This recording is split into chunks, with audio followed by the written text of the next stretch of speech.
अब third question है, again solve the following equation by factorisation. और इक्वेशन क्या दी हुई है, 9x square minus 12x minus 5 is equal to 0। अब ये एग्जैक्टली सेम स्टेप्स हैं जो हमने पहले फॉलो किए थे, बट अब हम उन्हें थोड़ा थोड़ा डिफिकल्ट करते जा रहे हैं। पहले हमने एक्स स्क्वायर के साथ पहले क्वेश्चन में कुछ मल्टीप्लाई नहीं किया था, दूसरे क्वेश्चन में हमने एक्स स्क्वायर के साथ मल्टीप्लाई किया। तो आप देखेंगे कि सेम स्टेप होंगे, लेकिन जाहिर है आपकी टीचर आपकी प्रैक्टिस कैसे करवाएंगे अगर बिल्कुल एक ही क्वेश्चन दे देंगे एक टाइप का। तो हमेशा पूरी बुक में ये ट्रेंड है कि एक टाइप के एक से ज्यादा क्वेश्चन दिए जाते हैं और थोड़ा थोड़ा लेवल उनका डिफिकल्ट करते चले जाते हैं। तो हम देखते हैं 9x square minus 12x minus 5 is equal to 0। हमने इसे अपनी स्टैंडर्ड इक्वेशन के साथ कंपेयर करना है, जो कि क्या है, ax square plus bx plus c is equal to 0।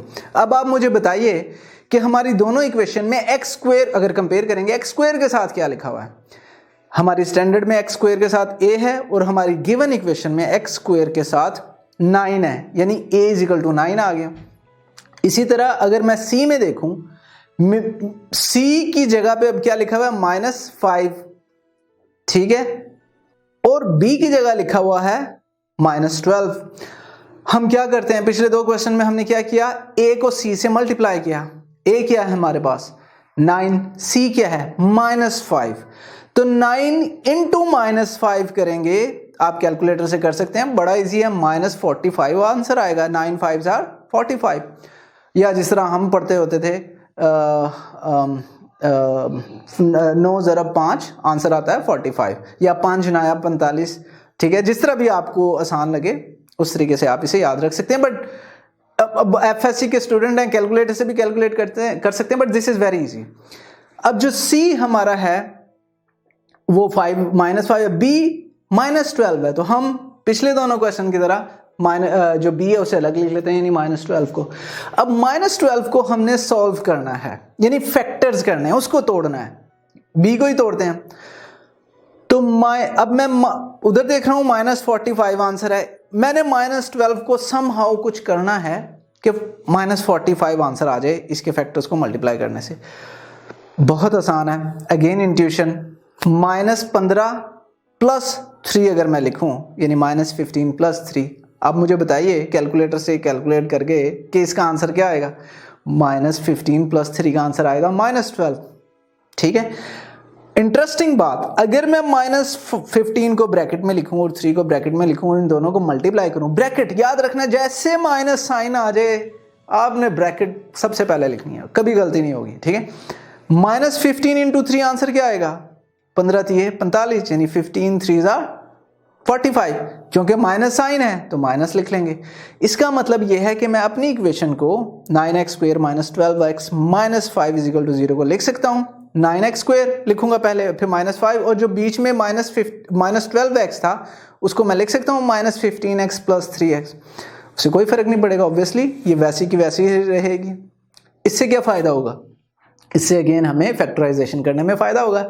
हम क्या करते हैं, फिर ब्रैकेट्स लिख लेते हैं, पहली दो टर्म्स के साथ ब्रैकेट लिख ली, दूसरी दोनों टर्म्स के साथ ब्रैकेट लिख ली, तो हमारी इक्वेशन कुछ ऐसी बन जाएगी। अब 9x स्क्वायर को मैं लिख सकता हूं 3x इंटू 3x।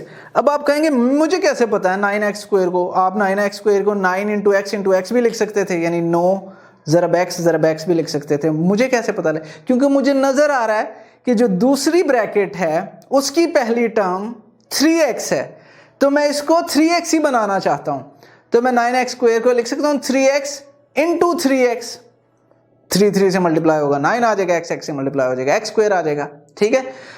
अब माइनस 15x है उसके साथ, माइनस 15x को मैं क्या लिख सकता हूं, minus 5 into 3x, again minus 5 into 3x का आंसर 15x ही आएगा। ये तो पहले ब्रैकेट हो गई, दूसरी ब्रैकेट में 3x इंटू 1 लिख सकता हूं, आपने देखा उसे कोई फर्क नहीं पड़ता, हम 3 इंटू एक्स 1 से किसी भी चीज को मल्टीप्लाई करें वही आंसर आता है। अब माइनस 5 को लिख सकता हूं माइनस 5 इंटू 1, ऑब्वियसली लिख सकते हैं, कोई फर्क नहीं पड़ेगा। हाईलाइट कर देते हैं, तो पहली ब्रैकेट में कॉमन क्या बन गया 3x, ठीक है, दूसरी ब्रैकेट में कॉमन क्या बन गया 1, तो पहली ब्रैकेट में से अगर मैं एक दो 3x थे ना, 3x इंटू 3x, एक 3x बाहर ले जाऊं, बाकी क्या बचेगा 3x। फिर माइनस के बाद 5 इंटू 3x था, एक 3x बाहर ले जाऊं, बाकी क्या बचेगा -5। ये तो हमने पहली टर्म में से निकाल लिया कॉमन। अब बताइए दूसरी ब्रैकेट में क्या नजर आ रहा है, कौन सी चीज कॉमन है, हाईलाइटेड है 1, तो 1 को बाहर ले जाऊंगा, 1 जब बाहर ले जाऊंगा तो क्या बचेगा 3x बचेगा एंड -5 बचेगा। तो नजर नहीं आ रहा कि हमारे साथ क्या हो गया, हमने 3x, ये पहली जो हमारी अब ब्रैकेट कंसीडर करेंगे हम, वो 3x इंटू 3x -5 की क्रॉस कर लेंगे, फिर 1 इंटू 3x -5। अब दोनों में कौन सी चीज कॉमन है, नजर आ रही है 3x -5 पहली ब्रैकेट में भी है, 3x -5।